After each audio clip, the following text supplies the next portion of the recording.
ಹಾರಕೂಡ ವಾಹಿನಿಗೆ ಸ್ವಾಗತ. ಸದ್ಯೋ ವೈಭವದಾಯಕಂ ಸಿದ್ಧಿದಂ ಸಿದ್ಧವೃಂದಸ್ಯ ವಂದೇ ಶ್ರೀ ರೇಣುಕಂ ಗುರು.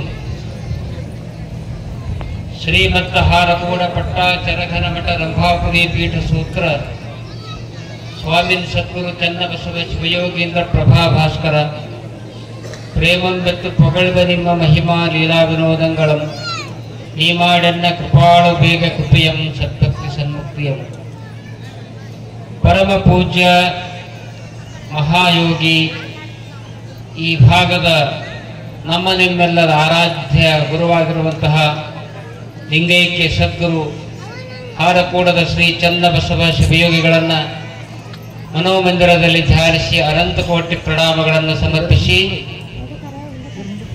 ಜಗದಾದಿ ಜಗದ್ಗುರು ಪಂಚ ಆಚಾರ್ಯರನ್ನು ಸ್ಮರಿಸಿ ವಂದಿಸಿ ವಿಶ್ವಜ್ಯೋತಿ ಮಹಾಮಾನವತಾವಾದಿ ಮಹಾತ್ಮ ಬಸವೇಶ್ವರರ ಶ್ರೀಚರಣಕ್ಕೆ ಅನಂತಕೋಟಿ ಪ್ರಣಾಮಗಳನ್ನು ಸಮರ್ಪಿಸಿ ಖೇರಡ ಕೆ ವಾಡಿ ಗ್ರಾಮದಲ್ಲಿ ಹಮ್ಮಿಕೊಂಡಿರುವಂತಹ ಗುರುವಂದನೆ ಮತ್ತು ನಮ್ಮ 720ನೇ ತುಲಾಭಾರದ ಈ ಪವಿತ್ರ ಪರ್ವಕಾಲಕ್ಕೆ ಆಗಮಿಸಿರುವಂತಹ ಈ ಭಾಗದ ಎಲ್ಲ ಅನುಭಾವಿ ಸದ್ಭಕ್ತಾದಿಗಳೇ, ವಿಶೇಷವಾಗಿ ಈ ಗ್ರಾಮಕ್ಕೆ ಸದಾಕಾಲ ಆಶೀರ್ವಾದವನ್ನು ನೀಡುತ್ತಿರುವಂತಹ ಮಹರ್ಷಿ ವಾಲ್ಮೀಕಿ ಮಹರ್ಷಿಗಳನ್ನು ಸ್ಮರಿಸಿಕೊಂಡು ಇಂದಿನ ಪವಿತ್ರ ಸಂದರ್ಭದಲ್ಲಿ ಈ ಪರ್ವಕಾಲಕ್ಕೆ ಆಗಮಿಸಿ ಅನುಭಾವದ ಸಂಗೀತ ರಸದೋತಳವನ್ನು ನೀಡಿರುವಂತಹ ಎಲ್ಲ ಸಂಗೀತ ಬಳಗದವರೇ, ಅನುಭಾವಿಗಳೇ, ಹಿರಿಯರೇ, ಮಾತೆಯರೇ, ಮಕ್ಕಳೇ, ಖೇರಡ ಕೆ ವಾಡಿ ಎಲ್ಲ ಸಮಸ್ತ ಸದ್ಭಕ್ತಾದಿಗಳೇ,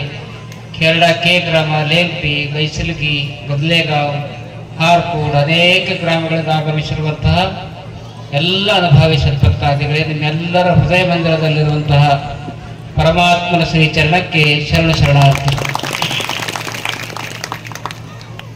ಇಂದಿನ ಪವಿತ್ರ ಕಾರ್ಯಕ್ರಮ ಖೇರಡ ಕೆ ವಾಡಿಯ ಎಲ್ಲ ಅನುಭಾವಿ ಸದ್ಭಕ್ತಾದಿಗಳ ತನು ಮನ ಧನದಿಂದ ಹಮ್ಮಿಕೊಂಡಿರುವಂತಹ ಈ ಕಾರ್ಯಕ್ರಮ ನೀವೆಲ್ಲರೂ ಕೂಡ ಅತ್ಯಂತ ಪ್ರೀತಿ, ಭಕ್ತಿ, ಶ್ರದ್ಧೆಯನ್ನು ಹಾರಕೂಡ ಮಠದ ಮೇಲೆ ಇಟ್ಟು ಸದ್ಗುರು ಚನ್ನಬಸವ ಶಿವಯೋಗಿಗಳ ಮೇಲೆ ಅಪಾರವಾಗಿರುವಂತಹ ಗೌರವವನ್ನು ಹೊಂದಿ ಈ ಪವಿತ್ರ ಕಾರ್ಯಕ್ರಮವನ್ನು ನಾವೆಲ್ಲರೂ ಕೂಡ ಮನಸಾಪೂರ್ವಕವಾಗಿ ಯಾವುದೇ ಮತಭೇದವಿರಲಾರದೆ, ಯಾವುದೇ ಪಕ್ಷ ಭೇದವಿರಲಾರದೆ ತಾವೆಲ್ಲರೂ ಕೂಡ ಭಕ್ತಿಯ ಪಕ್ಷವನ್ನಿಟ್ಟು ಈ ಕಾರ್ಯಕ್ರಮ ಮಾಡಿದ್ದೀರಿ ಅಂದ ಮೇಲೆ ಚನ್ನಬಸವ ಶಿವಯೋಗಿ ಆಶೀರ್ವಾದ 100 ವರ್ಷಗಳ ಪರ್ಯಂತರವಾಗಿ ಇರ್ತಾ ಇದೆ ಅನ್ನುವಂಥ ಮಾತನ್ನು ಈ ಪವಿತ್ರ ಸಂದರ್ಭದಲ್ಲಿ ಹೇಳಿ, ಇಂದಿನ ಕಾರ್ಯಕ್ರಮ ವಿಶೇಷವಾದಂತಹ ಕಾರ್ಯಕ್ರಮ. ಯಾಕೆಂದರೆ ನಮ್ಮ ಅನುಭಾವಿ ಸದ್ಭಕ್ತಾದಿಗಳಾಗಿರ್ತಕ್ಕಂಥ ಚನ್ನಬಸವ ಶಿವಯೋಗಿಗಳ ಶಿಷ್ಯರಾಗಿರುವಂತಹ ಒಬ್ಬ ಅನುಭಾವಿ ಸದ್ಭಕ್ತರು ಒಂದು ಪದ್ಯವನ್ನು ಬರಿತಾ ಇದ್ದಾರೆ. ಗೋ ಪ್ರದಕ್ಷಿಣ ಶರಣರ ನೇಮ, ಗ್ರಾಮ ಪ್ರದಕ್ಷಿಣ ಶರಣರ ನೇಮ, ಗತಿಮತಿ ಚನ್ನವೀರ ನಾಮ, ಚನ್ನವೀರ ನಾಮ ಎನ್ನುವಂಥ ಪದ್ಯವನ್ನು ಬರೆಯುವ ಹಾಗೆ ಇವತ್ತಿನ ದಿವಸ ಖೇರಡ ಕೆ ವಾಡಿಯಲ್ಲಿ ಬಹಳ ಭಕ್ತಿಯಿಂದ ಕುಂಭ ಕಲಶದೊಂದಿಗೆ, ರಥದಲ್ಲಿ ಬಾಜಾ ಭಜಂತ್ರಿಯೊಂದಿಗೆ, ಭಜನ ಸಂಘದವರೊಂದಿಗೆ ಎಲ್ಲ ಅನುಭಾವಿ ಸದ್ಭಕ್ತಾದಿಗಳು, ಹಿರಿಯರು, ಮಾತೆಯರು, ಮಕ್ಕಳು ನೀವೆಲ್ಲ ಕೂಡಿಕೊಂಡು ಸದ್ಗುರುಗಳ ನಮ್ಮನ್ನ ಬರಮಾಡಿಕೊಂಡು ಪ್ರದಕ್ಷಿಣೆಯ ಕಾರ್ಯಕ್ರಮವನ್ನು, ರಥದಲ್ಲಿ ಪ್ರದಕ್ಷಿಣೆಯ ಕಾರ್ಯಕ್ರಮ ಹಾಕಿ ಹೂವಿನ ಹಾಸಿಗೆಯನ್ನು ಹಾಕಿ ಮೇಲಿಂದ ಹೂವಿನ ಸ್ವಾಗತವನ್ನು ಮಾಡಿದ್ದೀರಿ. ಬೇವಿನ ಗಿಡದ ಸಮೀಪದಲ್ಲಿ ಮೇಲಿಂದ ಹೂವಿನ ಹಾರನ್ನು ಹಾಕಿದ್ದೀರಿ, ಹೂಗಳನ್ನು ಹಾಕಿದ್ದೀರಿ. ಆದರೆ ಯಾವ ರೀತಿಯಾಗಿ ಕೋಮಲತೆಯಿಂದ ಕೂಡಿರುವಂಥ ಹೂಗಳನ್ನು ನಮ್ಮ ಮೇಲೆ ಹಾಕಿದ್ದೀರಿ ಅಂದ ಮೇಲೆ ಸದಾಕಾಲ ಕೋಮಲತೆಯಾಗಿ ನಿಮ್ಮ ಗ್ರಾಮದ ಮೇಲೆ ಹಾಕುವುದ ಆಶೀರ್ವಾದ ಇರ್ತಾ ಇದೆ ಅನ್ನುವಂಥ ಮಾತನ್ನು ಕೂಡ ಈ ಸಂದರ್ಭದಲ್ಲಿ ಹೇಳ್ತಾ ಇದ್ದೇವೆ. ತಾವೆಲ್ಲರೂ ಕೂಡ ನಿಮ್ಮ ಗ್ರಾಮ, ಯಾಕಂದ್ರೆ ಅನೇಕ ಸಲ ನಿಮ್ಮ ಗ್ರಾಮಕ್ಕೆ ಬಂದಿದ್ದೇವೆ, ಅದರ ಹೊರಗಡೆ ಬಂದು ಒಬ್ಬೊಬ್ಬರು ಮನೆಗೆ ಬಂದು ಅಲ್ಲೇ ಪೂಜಾ ಕಾರ್ಯಕ್ರಮ ಮಾಡ್ಕೊಂಡು ನಾವೆಲ್ಲ ಹೋಗಿವಿ. ಆದ್ರೆ ಒಳಗೆ ಬಂದು ನೋಡಿದಾಗ ಇದನ್ನು ಖೇರಡ ಕೆ ವಾಡಿ ಅದನ್ನ ಮತ್ತೊಂದು ಯಾವ್ದಾದ್ರು ದೊಡ್ಡ ಬರೋದಂತ ಅನ್ಕೊಳ್ತೀನಿ. ಯಾಕಂದ್ರೆ ಬಹಳ ಎತ್ತರ ಮಟ್ಟಕ್ಕೆ ಇವತ್ತ ನಿಮ್ಮ ಊರನ್ನು ಬಹಳ ಎತ್ತರ ಮಟ್ಟಕ್ಕದ, ಬಹಳ ಹೊಡ್ಡಿಗದ.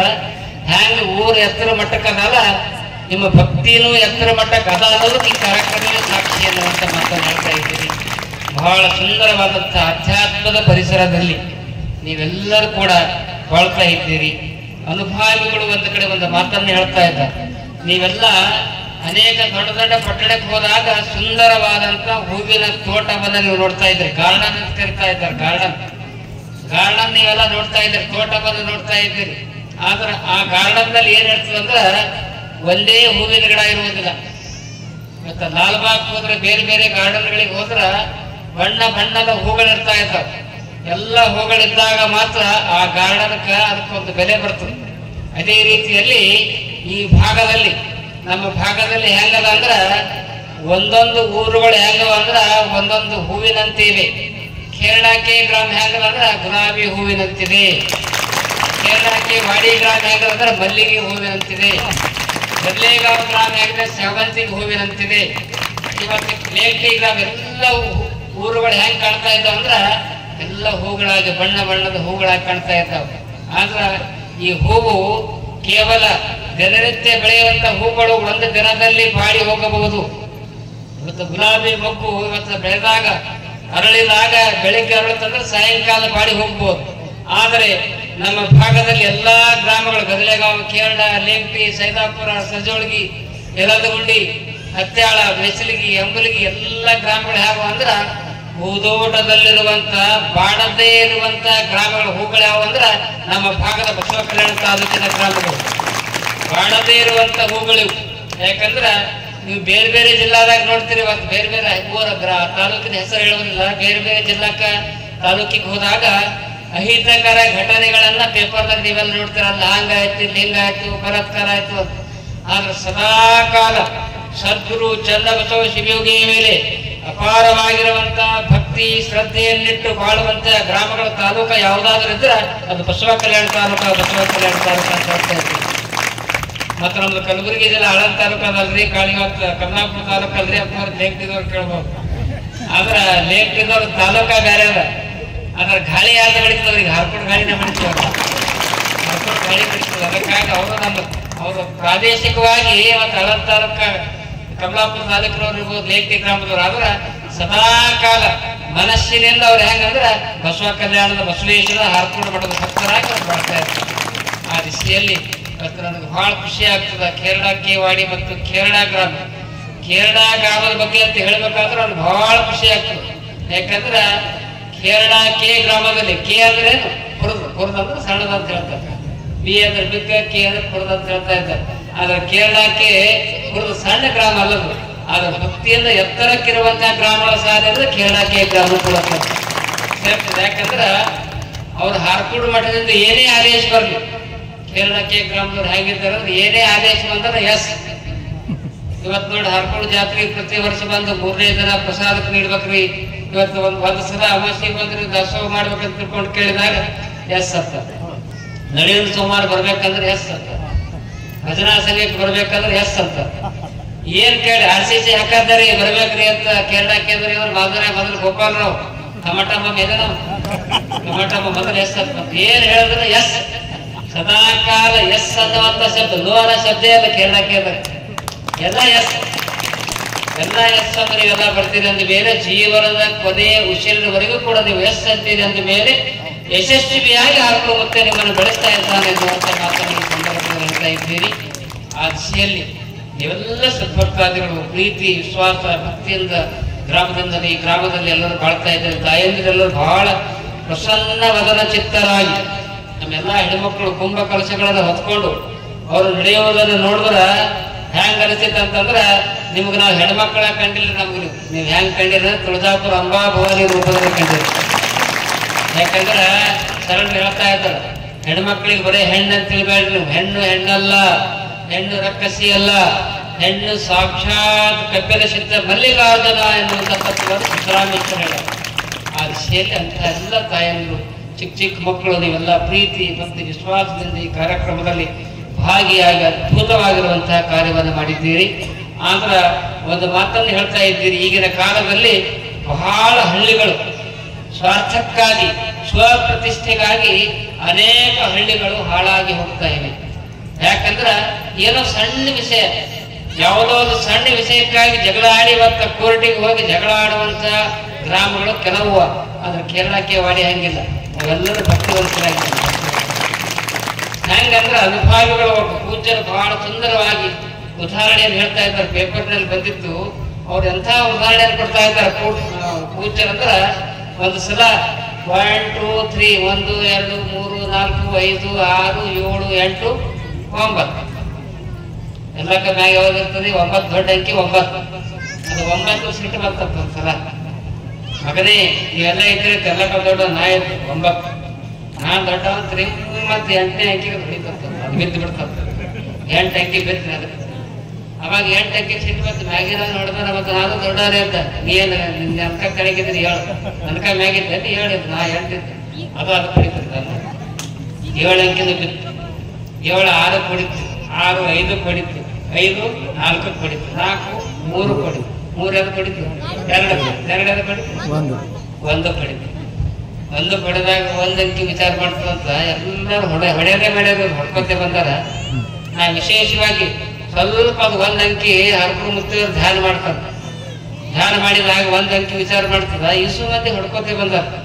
ಇವ್ರಿಗೆ ಯಾಕೆ ನಾ ಹೊಡಿಯಲಿ ಅಂತ ತಿಳ್ಕೊಂಡು ಅವ್ರ ಮಗ್ಗದ 0 ಆಯ್ತಲ್ಲ, ಅದಕ್ಕೆ ಮುಂದೆ ಇಟ್ಕೊಂಡು ಕುಂತ ಕುಂತ ಮುಂದೆ ಇಟ್ಕೊಂಡು ಕಷ್ಟ ಆಯ್ತು. 1 ಅಂಕಿ ಹೊಡಿಲಿಲ್ಲ. ಅದು 0ಕ್ಕೆ ಮಗ್ಗದ ಹಾಕೊಂಡು ಹೆಂಗ್ ಕುಂತಾರ ಅವ್ರು ಕಾಸಡ್ ತಗೋರ ಹಂಗ್ ತೊಗೊಂಡು ಕುಂತು ಬಿಡ್ತು. ಕುಂತಾಗ ಏನಾಯ್ತದ 10 ಆಯ್ತು. ಅವಾಗ ಏನಾಯ್ತು 9 ಬತ್ತಿ 9ಕ್ಕೆ 10 ಹೊಡೆದಲ್ಲ ಬತ್ತ. ಈ ಮಾತನ್ನ ಸಾಂಕೇತಿಕವಾಗಿ ಉದಾಹರಣೆ ಅಂತ ಹೇಳಿದ್ರು ಕೂಡ ಈ ಮಾತನ್ನ ಯಾಕೆ ಹೇಳ್ತಾ ಇದ್ದೀನಿ ಅಂದ್ರ, ಒಂದು ಗ್ರಾಮ ಎನ್ನತಕ್ಕಂಥದ್ದು, ಹಳ್ಳಿ ಅಂದ್ರೆ ಹೆಂಗಂದ್ರೆ ಒಂದೇ ಕುಟುಂಬ ಇದ್ದಾಗ, ಒಂದೇ ಕುಟುಂಬ, ಬೃಹದಾಕಾರವಾಗಿರುವಂತ ಬೃಹತ್ತಾದಂತ ದೊಡ್ಡದಾಗಿರುವಂತ ಒಂದು ಕುಟುಂಬ ಅಂದ್ರೆ ಹಳ್ಳಿ. ನಾವೆಲ್ಲರೂ ಹಳ್ಳಿಯಲ್ಲಿ ವಾಸ ಮಾಡ್ತಕ್ಕಂಥ ಸಂದರ್ಭದಲ್ಲಿ ಏನೇ ಒಂದು ವಿಷಯ ಬಂದಾಗ, ಸಣ್ಣ ಸಣ್ಣ ವಿಷಯ ಬಂದಾಗ, ಪಕ್ಷಗಳು ಬಂದಾಗ, ಜಾತಿ ಬಂದಾಗ, ಧರ್ಮ ಬಂದಾಗ, ನಾವು ಯಾರೂ ಕಚ್ಚಾಡ್ಲಾರ್ದೆ, ನಮ್ಮ ಧರ್ಮಗಳು ಬೇರೆ ಬೇರೆ ಇರ್ಬೋದು, ಹಿಂದೂ ಇರ್ಬೋದು, ಮುಸ್ಲಿಂ ಇರ್ಬೋದು, ಕ್ರಿಶ್ಚಿಯನ್ ಇರ್ಬೋದು, ಮರಾಠ ಇರ್ಬೋದು, ಕೋಳಿ ಸಮಾಜ ಇರ್ಬೋದು, ಯಾವುದೇ ಪಕ್ಷ ಪಂಗಡ ನಮ್ದು ಏನೇ ಇದ್ರೂ ಕೂಡ ನಾವೆಲ್ಲರ ಹಳ್ಳಿಯಲ್ಲಿ ಏನು ವಿಚಾರ ಮಾಡ್ಬೇಕಂದ್ರ, ನಮ್ಮ ಹೋಗ್ತಕ್ಕಂಥ ಮಾರ್ಗಗಳು ಬೇರೆ ಬೇರೆ ಆದರೂ ಕೂಡ ಆದ್ರ ಗುರಿ ಮಾತ್ರ ಒಂದೇ ಇರ್ಬೇಕು. ಗುರಿ ಮಾತ್ರ ಒಂದೇ ಇರ್ಬೇಕು.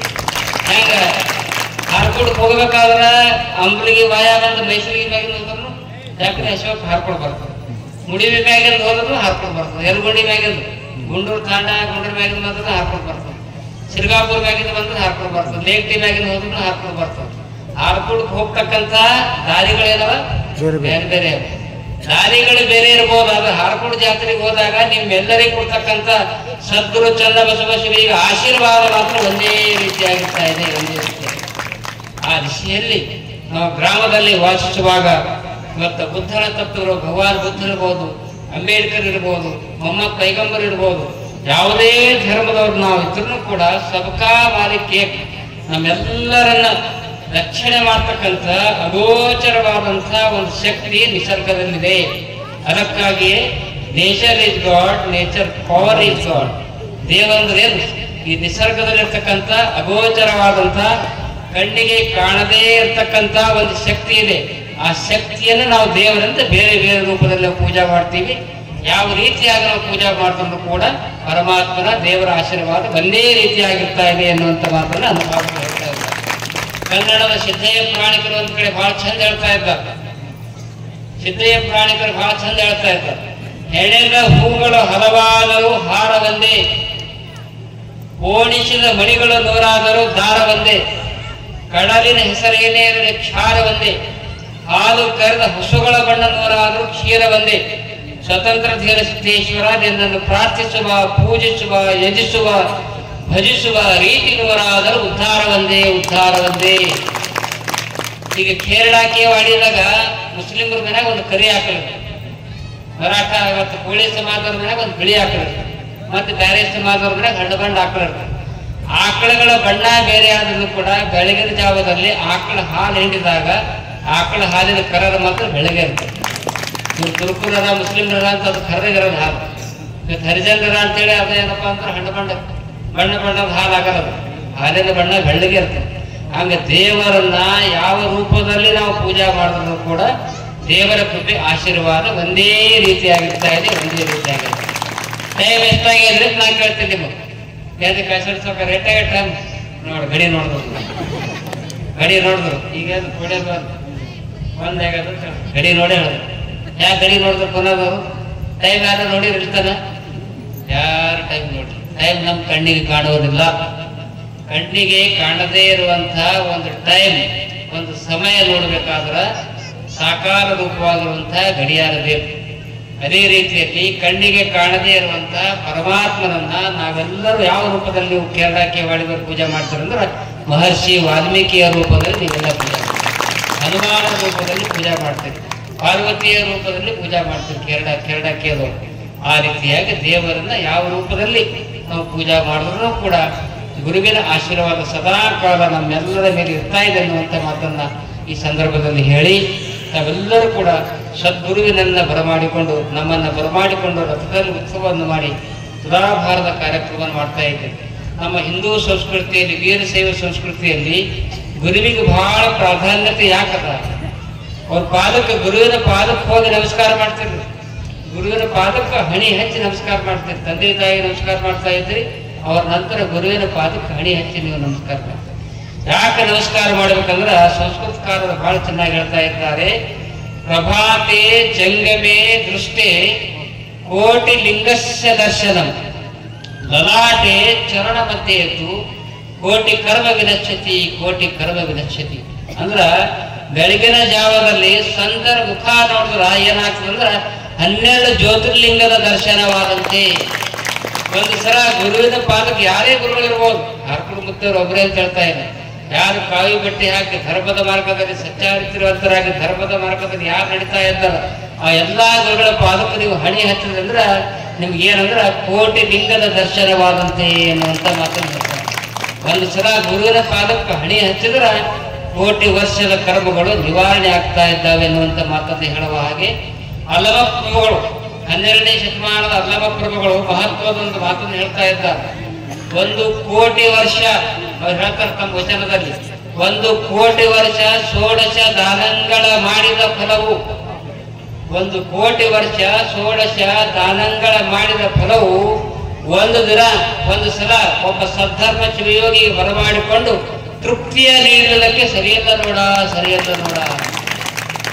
ಕೋಟಿ ವರ್ಷದ ಫಲ ಒಂದು ಸಲ ಒಬ್ಬ ಗುರುವಿಗೆ ಬರಮಾಡಿಕೊಂಡು ಸರಿಯಾಗಿ ಭಕ್ತಿಯುತವಾಗಿ ಆನಂದ ಮಾಡಿ ಕಳೆದಂದ್ರ ಕೋಟಿ ವರ್ಷದ ಫಲ ಸಿಗ್ತಾ ಇದೆ ಅನ್ನುವ ಹಾಗೆ ಇವತ್ತು ನಮ್ಮನ್ನ ಬರಮಾಡಿಕೊಂಡು ಹರಕೂಡು ಮಠದ ಮೇಲೆ, ಚನ್ನಬಸವ ಶಿವಯೋಗಿಗಳ ಮೇಲೆ ಅಪಾರವಾಗಿರುವಂತಹ ಭಕ್ತಿ ಗೌರವವನ್ನು ಇಟ್ಕೊಂಡು ಇವತ್ತು ಶ್ರದ್ಧೆಯನ್ನು ಇಟ್ಕೊಂಡು ಇವತ್ತು ಸನ್ಮಾನವನ್ನು ಮಾಡ್ತಾ ಇದ್ದರ ಮೇಲೆ ಕೋಟಿ ವರ್ಷದ ಫಲ ಇವತ್ತು ಕೇರಳಕ್ಕೆ ವಾಡಿಯವರಿಗೆ ಸಲ್ತಾ ಇದೆ ಅನ್ನುವಂಥ ಮಾತನ್ನು ಈ ಸಂದರ್ಭದಲ್ಲಿ ಹೇಳ್ತಾ ಇದ್ದೀರಿ. ದಿನನಿತ್ಯ ಜೀವನದಲ್ಲಿ ನಮಗ ಹರಕೂಡು ಮುತ್ತೇವರ ಆಶೀರ್ವಾದ ಆಗಬೇಕಾಗಿತ್ತಂದ್ರ 3 ಮಾತುಗಳು ನೆನ್ಪಿಡಿ. 3 ಮಾತು ಹರಕೂಡು ಮುತ್ತೇವರ ಕೃಪಾ ಸದಾ ಕಾಲ ನಿಮ್ಮ ಮೇಲೆ ಆಗ್ಬೇಕಾಗಿತ್ತಂದ್ರೆ 3 ಮಾತು. ಏನಂದ್ರ ಜೀವನದಲ್ಲಿ ಒಳ್ಳೆ ಕೆಲಸ ಮಾಡ್ರಿ, ಕಾಯಕ ಮಾಡಿ. ಮುಗ್ಗಲ್ಗೇಡಿ ಯಾಕೆ ಕೊಡ್ಬೇಡ್ತ ಹೇಳ್ತಾರೆ ಹರಕೂಡು ಮುತ್ತೇವರು. ಮುಗ್ಗಲ್ಗೇಡಿ ಯಾಕೆ ಕೊಡ್ಬೇಡ್ರಿ, ಕೆಲಸ ಮಾಡ್ರಿ. ಯಾಕಂದ್ರೆ ಸಂತರು ಪುರಾಣ ಹೇಳಿ ಮಹಾನ್ ಸಂತರು ಒಂದು ಹಳ್ಳಿಗೆ ಹೋಗ್ತಾರೆ. ಅದೊಂದು ಮಾತು ಹೇಳಿ ಒಂದು ಮಾತನ್ನು ಮುಗಿಸ್ತೀನಿ. ಹಳ್ಳಿಗೆ ಹೋಗ್ತಾರೆ. ಹಳ್ಳಿಗೆ ಹೋಗಿ ಎಲ್ಲಾ ಜನ ಹಿಂಗೆ ಬರ್ತಾರೆ. ಅಪ್ಪವ್ರು ದೊಡ್ಡ ಅಪ್ಪವ್ರು ಬಂದಾರಂತ ಅವ್ರು ಹೂವಿನ ಹಾಕಿ ಚಾ ಹಂಚಾಗ ಸನ್ಮಾನ ಮಾಡ್ತಾರ. ಅವ್ರು 2 ಮಾತು ಹೇಳ್ತಾರೆ. ಯಪ್ಪ ಒಂದು 4 ಮಾತು ಹೇಳ್ರಿ. 4 ಮಾತನ್ನ ಹೇಳಲ್ಲ, 2 ಮಾತು ಹೇಳ್ತೀನಿ ತಿಳ್ಕೊತ ಹೇಳ್ತಾರೆ ಸಂತರು. ಏನ್ ಹೇಳ್ತಾರೆ ಅಂದ್ರ, ನೋಡ್ರಪ್ಪ ನೀವು ಮೆತ್ತಗೆ ಮಾಡಿ ಮಲಗ್ರಿ, ರುಚಿ ಮಾಡಿಕೊಂಡ್ರಿ. 2 ಮಾತು ಎಲ್ಲ ಊರಾಗೆಲ್ಲ ವಿಚಿತ್ರ ಆಗ್ತದೆ. ಮೆತ್ತಗೆ ಮಾಡಿ ಮಲಗದಂತ ಒಂದು ಊರಾಗ ಮಂದಿ ಎಲ್ಲ 11 ಮಂದಿ ಕೂಡ್ಕೊಂಡು ಕಲ್ಯಾಣಕ್ಕೆ ಹೋಗಿ 11 ಗಾದಿ ಕೊಟ್ಬಿಟ್ರು. 11 ಗಾದಿಗಳು ಆರ್ಡರ್ ಕೊಟ್ಬಿಟ್ರು. ಯಾಕಂದ್ರೆ ಅಪ್ಪವ್ರು ಹೇಳಿದ್ರು ಮೆತ್ತಗೆ ಮಾಡಿ ಮಲಗ್ರಂತ. ರುಚಿ ಮಾಡಿಕೊಂಡ್ರ ಅಂತ ತಿಳ್ಕೊಂಡು 15 ದಿನ ಉರುಳುಗಡೆ ಮಾಡಿ ಒಳ್ಳೆಚಾರ ಮಾಡಿದ್ರು. ಒಳ್ಳೆ ಅದ್ರ ಸಂತ ಹೇಳಿದ ಮಾತು ಹಂಗಲ್ಲ. ಮೆತ್ತಗೆ ಮಾಡಿಕೊಂಡ್ರಿ, ಮೆತ್ತಗೆ ಮಾಡಿ ಮಲಗ್ರಿ, ರುಚಿ ಮಾಡಿ ಉಂಡ್ರಿದ್ರ ಅರ್ಥ ಇಲ್ಲ. ಮೆತ್ತಗೆ ಮಾಡಿ ಅಂದ್ರೆ ಶರೀರ ಮೆತ್ತಗೆ ಮಾಡಿ ಕಾಯಕ ಮಾಡಿ ಉಂಡ್ರಿ ಅನ್ನುವಂಥ ಮಾತನ್ನು ಸಂತ ಹೇಳ್ತಾರೆ. ರುಚಿ ಮಾಡಿ ಉಂಡ್ರಿ ಅಂತಂದ್ರ ಮನ್ಯಾಗ 1 ಕಿಲೋ ತುಪ್ಪ ಇರ್ಬೋದು, 5 ಸೇರು ಹಾಲು ಇರ್ಬೋದು, ಬೆಲ್ಲ ಇರ್ಬೋದು, ಏನೆಲ್ಲ ಐಶ್ವರ್ಯ ಮನ್ಯಾಗ ಇದ್ರು ಕೂಡ ದಿನ ಗಂಡ ಹೆಂಡತಿ ಜಗಳನೇ ಇರ್ತಂದ್ರೆ ಎದಕ್ ಬರ್ತದ? ಅದಕ್ಕಾಗಿ ಇವತ್ತು ಮನ್ಯಾಗ ಪತ್ರದ ಮನೆ ಇರಲ್ಲ. ಪತ್ರದ ಮನೆ ₹1 ಕೋಟಿ ಕಟ್ಸಿದ ಮನೆ ಇರ್ಬೋದು, ಅದು ದೊಡ್ಡದಲ್ಲ. ನಿಜವಾದ ಶಾಂತಿಯಲ್ಲಿ ಅಂದ್ರ ನಾವು ಬಡವಿ ಆತ ಬಡವ ಒಲವೇ ನಮ್ಮ ಬದುಕು. ಬೇಂದ್ರೆ ಅವ್ರು ಹೇಳಿ ಮಾತು ಹೆಂಗಿರ್ಬೇಕು ಗಂಡ ಹೆಂಡತಿ ಸಂಸಾರದಾಗ ಅಂದ್ರೆ ಪತ್ರದ ಮನಿ RCC ಮನಿ ಬಿಲ್ಡಿಂಗ್ ಮ್ಯಾಗ ಬಿಲ್ಡಿಂಗ್ ಕಟ್ಬೋದು, ಅದು ದೊಡ್ಡದಲ್ಲ. ನಿಜವಾದ ಶಾಂತಿಯಲ್ಲಿ ಅದಂದ್ರ ಎಲ್ಲಿ ಶಾಂತಿ ಸಮಾಧಾನ ಸಂತೃಪ್ತಿ ಅದಲ್ಲ ಅವರೇ ನಿಜವಾದ ಶ್ರೀಮಂತರು, ನಿಜವಾದ ಶ್ರೀಮಂತರು. ಅದಕ್ಕಾಗಿ ಬೇರೆಯವ್ರು ಹೇಳ್ತಾ ಇರ್ತಾರ, ಅವ್ರು ಬಹಳ ಚಂದ ಹೇಳ್ತಾರೆ, ನಾನು ಬಡವಿ ಆತ ಬಡವ, ಒಲವೇ ನಮ್ಮ ಬದುಕು, ಬಳಸಿಕೊಂಡೆ ಒದರೆ ನಾವು ಅದಕ್ಕೂ ಇದಕ್ಕೂ ಎದಕ್ಕೂ, ಅದಕ್ಕೂ ಇದಕ್ಕೂ ಎದಕ್ಕೂ. ನಾವು ಗಂಡ ಹೆಂಡತಿ ಹೆಂಗಿದ್ದೀವಿ ಅಂತಂದ್ರೆ ಬಹಳ ಸಂತೃಪ್ತಿಯಿಂದ ಇದ್ದೀವಿ ಅನ್ನುವಂಥ ಮಾತನ್ನ ಬೇಂದ್ರೆಯವರು ಹೇಳುವ ಹಾಗೆ ನಿಜವಾಗಿ ಶ್ರೀಮಂತರು ಅಂದ್ರೆ ಬಹಳ ಮನ್ಯಾಗ ಬೆಳ್ಳಿ ಬಂಗಾರ ಇದ್ರ, ಹತ್ರ ವೈಡೂರ್ ಇದ್ರ, ಅಲ್ಲಿ ಮರಿದಾಗ 1 ಕೋಟಿ ರೂಪಾಯಿದವರು ಶ್ರೀಮಂತ ಅಲ್ಲ. ಯಾರು ದೇವರ ಮೇಲೆ ಸದಾಕಾಲ ಭಕ್ತಿ ಇಟ್ಟು ಕಾಯಕ ಮಾಡಿ ಆನಂದದಿಂದ ಬರ್ತಾ ಇದ್ದಾರಲ್ಲ ಅವರೇ ನಿಜವಾದ ಶ್ರೀಮಂತರು ಎನ್ನುವಂತ ಮಾತನ್ನು ಈ ಸಂದರ್ಭದಲ್ಲಿ ಹೇಳ್ತಾ ಇದ್ದೀರಿ. ಆ ದಿಶೆಯಲ್ಲಿ ಇವತ್ತು ನಿಮ್ಮ ಗ್ರಾಮ ಸಣ್ಣ ಸಣ್ಣ ಮನೆಗಳಿರ್ಬೋದು, 10 ಅಂತಸ್ತಿನ ಬಿಲ್ಡಿಂಗ್ ಇರ್ಲಕ್ಕಿಲ್ಲ, ಒಂದು 2 ಅಂತಸ್ತು ಇರ್ಬೋದು, 1 4-5 ಮನೆ 2 ಅಂತಸ್ತು. ಆದ್ರೆ ಒಂದೊಂದು ಕಡೆ 10 ಅಂತಸ್ತಿನ ಬಿಲ್ಡಿಂಗ್ ಇರ್ತದೆ, ಅದು ಹೇಳೋದಲ್ಲ. ನೀವೆಲ್ಲರೂ ಕೂಡ ಪ್ರೀತಿ ಭಕ್ತಿಯಿಂದ ಮಾಡ್ರಿ, ಕಾಯಕ ಮಾಡ್ರಿ.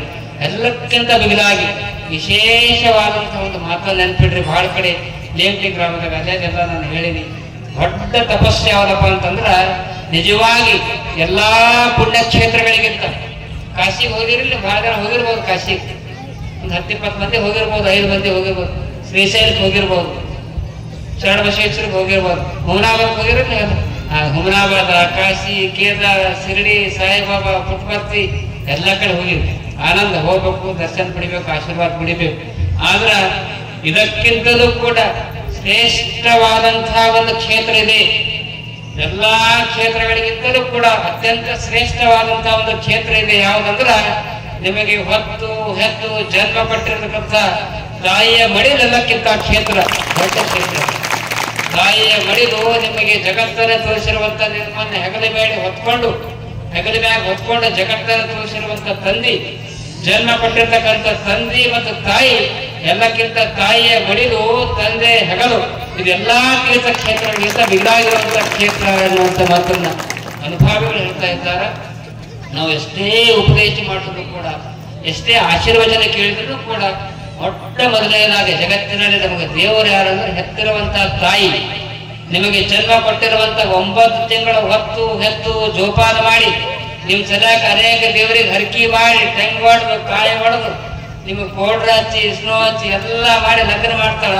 ಸಸಿ ಬಂದ್ಗಳು ಒಯ್ದು ಗುಡಿಸಲಾಗಿಟ್ಟೆ ಅಂದ್ರೆ ಏಟ್ ಹಾಕಿ ಬ್ಯಾನೆ ಅಂತ ತಾಯಿಯ ಮನಸ್ಸಿಗೆ ಬ್ಯಾನೆ ಮಾಡಿದ್ರೆ ಅದಂತ ಪಾಪ ಕಾರ್ಯ ಜಗತ್ತಿನಲ್ಲಿ ಬೇರೆ ಯಾವ್ದಾರು. ಸಿಗರೇಟ್ ಸೇರ್ತಾರಂದ್ರೆ ಹಾರ್ಟ್ ಅಟ್ಯಾಕ್ ಆಗ್ಬೋದು, ಬಹಳ ಹೋಮ್ ಸಾಯ್ಬೋದು. ಆದ್ರ ಹೆತ್ತ ತಾಯಿಯ ಮನಸ್ಸಿಗೆ ನೋವು ಮಾಡಿದ್ರಂದ್ರ ಪರಮಾತ್ಮನಿಗೆ ನೋವು ಮಾಡ್ದಂಗ, ಪರಮಾತ್ಮನಿಗೆ ನೋವು ಮಾಡ್ದಂಗ. ಅದಕ್ಕಾಗಿ ಈಗಿನ ವೈಜ್ಞಾನಿಕ ಯುಗದಲ್ಲಿ ನೀವೆಲ್ಲರೂ ಕೂಡ ಮೊಟ್ಟ ಮೊದಲೇ ತಂದೆ ತಾಯಿ ದೇವರ ಅವ್ರ ಸೇವಾ ಮಾಡ್ರಿ, ಅವರಿಗೆ ಆಹಾರ ಕೊಡ್ರಿ, ಅವ್ರಿಗೆ ಊಟ ಮಾಡಿಸ್ರಿ. ಇವೆಲ್ಲ ಆ ದಿಶೆಯಲ್ಲಿ ಕಾರ್ಯ ಮಾಡಿದ್ರೆ ನಿಜವಾಗಿ ಪರಮಾತ್ಮನಿಗೆ ಖುಷಿ ಆಗ್ತದ, ಹರ್ಕೊಂಡು ಮುತ್ತುವರಿಗೆ ಖುಷಿ ಆಗ್ತಾ ಇದೆ ಅನ್ನುವಂಥ ಮಾತನ್ನು ಈ ಸಂದರ್ಭದಲ್ಲಿ ಹೇಳಿ ನಮ್ಮನ್ನು ಬರಮಾಡಿಕೊಂಡು ಇವತ್ತ ತುಲಾಭಾರದ ಕಾರ್ಯವನ್ನು ಮಾಡ್ತಾ ಇದ್ದೀರಿ. ಇಂಥ ಕಾಣಿಕೆಯನ್ನು ಅರ್ಪಿಸ್ತಾ ಇದ್ದೀರಿ. ನೀವು ಅರ್ಪಿಸ್ತಕ್ಕಂತಹ ಕಾಣಿಕೆ ಬಹಳ ಜನ ವೈಚಾರಿಕ ವಿಚಾರ ಮಾಡ್ಬೋದು. ಅಪ್ಪವರಿಗೆ ಮ್ಯಾರೇಜ್ಗಾರ ತುಲಾಭಾರೇ ತುಲಾಭಾರ 50 ಲಕ್ಷ 4 ಕೋಟಿ ಆಗ್ಯಾವಂತ ಕಟ್ಟಿಬೇಕು ಅಂತ ವಿಚಾರ ಮಾಡ್ತಾರೆ. ಕಟ್ಟಿಬೇಕಂತವ್ರು 1 ಲಕ್ಷ ಜನ ಒಬ್ಬ ವಿಚಾರ ಮಾಡ್ತಾರೆ. ಏನ್ರಿ ಏನ್ ನೋಡೋದು ಏಟಾದ್ರೆ ಒಂದು ತುಲಾಭಾರ 25,000 ಒಬ್ಬ 25,000 ಏಟಾಗಿರೈತಿ. ಸಾರ್ಥಿ ಅಂದ್ರೆ ಕೋಟಿ ಗಟ್ಟಲೆ ಏನ್ ಮಾಡ್ತಾರ ಅಪ್ಪವ್ರು. ಅದಕ್ಕೆ ನೀವು ಕೊಟ್ಟಿರುವಂತ ಹಣವನ್ನ ಇವತ್ತು ನಿಜವಾಗಿ ಹೇಳ್ತಾ ಇದ್ದೆ, ತುಲಾಭಾರದ ಎಲ್ಲ ಹಣವನ್ನು ಸಂಗ್ರಹ ಮಾಡಿ ಇವತ್ತು ಡಿಸೆಂಬರ್ ತಿಂಗಳಲ್ಲಿ 50 ಲಕ್ಷ ರೂಪಾಯಿ ಇವತ್ತು ಫಿಕ್ಸ್ ಡಿಪಾಸಿಟ್ ನಮ್ಮ ಶಾಲೆಯ ವಿದ್ಯಾರ್ಥಿಗಳಿಗಾಗಿ ಮಾಡ್ತಾ ಇದ್ದೇವೆ ಅನ್ನೋಂಥ ಮಾತನ್ನು ನೀವು ಕೊಟ್ಟಿರುವಂತ ಹಣ ಬಿಲ್ಡಿಂಗ್ ಆಗ್ಯಾದಂದ್ರೆ ಬೇರೆ ಪಾದ ಕಾಣಿಕೆಯನ್ನು ಕೊಟ್ಟು ಅದರಿಂದ ಮಾಡ್ತೀವಿ. ಅದು ತುಲಾಭಾರದ ಹಣ ಬಂದ ಕೂಡಲೇ ನಮ್ಮ ತಯಾರು ರೆಡಿ ಹಣ ಒಂದ್ ಕೈಗೆ ಹೋಗ್ತದೆ, ಎಲ್ಲಿದೆ ಅಪ್ಪಣ್ಣ ಬಲ್ಲಿ ಹೋಗ್ತದೆ. ಅದಕ್ಕೆ ನಮ್ಮ ಟ್ರಸ್ಟ್ ಹೆಸರಿನ ಮ್ಯಾಗ ಅದು ಜಮಾ ಮಾಡಿ ಮೊದಲು ಈಗಾಗಲೇ ಎಲ್ಲ ತುಲಾಭಾರ ಮಾಡಿ ಮತ್ತೆಲ್ಲ ನಮಗೆಲ್ಲ ಹುಟ್ಟುಹಬ್ಬದ ಮಾಡಿ ಎಲ್ಲ ಎಫ್ಡಿ ಮಾಡಿ ಇದ್ರು ಕೂಡ ಫಿಕ್ಸ್ ಡಿಪಾಸಿಟ್ ಮಾಡಿ ಅನೇಕ ಬಡ ವಿದ್ಯಾರ್ಥಿಗಳು, ಯಾಕಂದ್ರೆ ಅವ್ರಿಗೆ ಎಷ್ಟಪ್ಪ ಅಂದ್ರೆ ಬೇರೆ ಬೇರೆ ಕಡೆ 50,000 4 ತೋತಾರೆ. ಅದ್ರ ಹಾರ್ಕೊಂಡು ಮಠದಾಗ ಏನು ಅಭ್ಯಾಸ ಮಾಡಿ ವಿದ್ಯಾಭ್ಯಾಸ ಮಾಡ್ತಾ ಇದ್ದಾರೆ ಅವರಿಗೆಲ್ಲ 2-3 ಸಾವಿರ ಟ್ಯೂಷನ್ ಫೀಸ್ ಅಂತ ಹೋಗ್ತಾರೆ. ಅವ್ರಿಗೆ ಎಂತ ಆಹಾರ ಕೊಡ್ತೇವೆ ಅಂದ್ರೆ ಪ್ರತಿನಿತ್ಯ ಆ ಸ್ಟೈಲ್ದಾಗ ಅಡಿಗೆ ಮಾಡಿದ್ರೆ ಮೊದಲು ನಾವು ಊಟ ಮಾಡಿ ಅವ್ರಿಗೆ ಊಟ ಮಾಡ್ತೀವಿ. ನಾವು ಮೊದಲು ಟೇಸ್ಟ್ ನೋಡ್ತೀವಿ. ಸ್ವಲ್ಪ ಏನು ಉಪ್ಪ ಹೆಚ್ಚಾದ್ರೆ ನಾಗರ ಯಾವ ಬುಷ್ ಮಾಡ್ತಾರೆ, ನಾನು ಬುಷ್ ಮಾಡ್ತೇನೆ. ಅಪ್ಪವರಿಗೆ ಎಲ್ಲಿ ಸಿಟ್ಟೆ ಏನಾಗ್ತಾರೆ, ನಿಮ್ಗೆ ಸಿಟ್ಟು ಬರ್ತದೆ ಯಾವಾಗ ಅಂದ್ರೆ ದಾಸೋಹದಾಗ ಹರ್ಕೊಂಡು ಮಠದಾಗ ದಾಸೋಹದಾಗ ಏನು ಜನ ಫಲಕ್ಬೇಕಲ್ಲ ನಾವು ನಾಗರಾಮತರಿ. ಅದಕ್ಕಾಗಿ ದಾಸೋಹ ಕಾರ್ಯ ಚೆನ್ನಾಗಿ ನಡಿಬೇಕು. ನಾವೆಲ್ಲರೂ ಕೂಡ ಹರ್ಕೊಂಡು ಮಠದ ದಾಸೋಹ ಪ್ರಸಾದ ಸ್ವೀಕಾರ ಮಾಡ್ತೀರಿ, ಕೊಟ್ಟಿರುವಂಥ ಹಣ ಸತ್ಪಾತ್ರಕ್ಕೆ ವಿನಿಯೋಗ ಮಾಡ್ತಾ ಇದ್ದೀವಿ ಅನ್ನುವಂಥ ಮಾತನ್ನು ಕೂಡ ಈ ಸಂದರ್ಭದಲ್ಲಿ ಹೇಳಿ, ಇಂತಹ ಪುಣ್ಯ ಕಾರ್ಯಗಳು ಸದಾ ನಡೆಯಲಿ. ಇದು ಸಾಮಾನ್ಯವಾಗಿರುವಂತಹ ತುಲಾಭಾರದಿಂದ 25,000 ಒಬ್ಬ ವ್ಯಕ್ತಿಗಳು ಮಾಡ್ಬೋದು. ಅನೇಕ ಜನ ಮಾಡ್ಯಾರ. ನಮ್ಮ ತುಲಾಭಾರ ಕೇರಳದಾಗ ಮಾಡ್ತಾರೆ, ಅಂಬರೀದಾಗ ಮಾಡ್ತಾರೆ, ಮೈಸೂರಿದಾಗ ಎಲ್ಲ ಕಡೆ ಮಾಡ್ಯಾರ. ಆದ್ರೆ ಊರ ವತಿಯಿಂದ, ಸಮಾಜದ ವತಿಯಿಂದ ಏನು ತುಲಾಭಾರದಲ್ಲ, ಇದು ಪರಮಾತ್ಮನ ನಡೆಯುವಂಥ ತುಲಾಭಾರ. ಯಾಕಂದ್ರೆ ಭೂಮಿಗೆ ಕರುವನ್ನು, ಲಿಂಗಕ್ಕೆ ಬರವನ್ನು, ಜಂಗಮಕ್ಕೆ ಧರವ ಕೊಟ್ಟು ನಿಶ್ಚಿಂತನಾಗಿರೋ ಭಕ್ತನೇ ಮಹಾದೇವ, ಭಕ್ತನೇ ಮಹಾದೇವ. ಮಹಾದೇವ ಸ್ವರೂಪದಲ್ಲಿ ಅವನ ಮಹಾದೇವನ ಮೂರ್ತ ರೂಪ ನಿಮ್ಮೆಲ್ಲರ ಹೃದಯದಲ್ಲಿದೆ ಅಂತ ಭಾವಿಸಿ ನೀವೆಲ್ಲರೂ ಆ ತುಲಾಭಾರ ಮಾಡ್ತಾ ಇದ್ದರಂದ ಮೇಲೆ 100 ವರ್ಷಗಳ ಪ್ರಿಯಂತರವಾಗಿ ಕೇರಳಕ್ಕೆ ಗ್ರಾಮದ ಮೇಲೆ ಸದಾಕಾಲ ಹಾಕುಡಿ ಶಿವಯೋಗಿಯ ಆಶೀರ್ವಾದ ಇರ್ತಾ ಇದೆ ಅನ್ನುವಂಥ ಮಾತನ್ನು ಈ ಸಂದರ್ಭದಲ್ಲಿ ಹೇಳಿ 2 ಮಾತುಗಳನ್ನು ಮುಗಿಸ್ತಾರೆ. ಈ ವಾಹಿನಿಯನ್ನು ನಿರಂತರವಾಗಿ ವೀಕ್ಷಿಸಲು ಯೂಟ್ಯೂಬ್ನಲ್ಲಿ ಶ್ರೀ ಹಾರಕೂಡ SRIHARKOOD ಎಂದು ಟೈಪ್ ಮಾಡಿ. ನಮ್ಮ ಈ ಚಾನೆಲ್ಗೆ ಸಬ್ಸ್ಕ್ರೈಬ್ ಮಾಡಿ, ಬೆಲ್ ಅನ್ನು ಒತ್ತಿರಿ.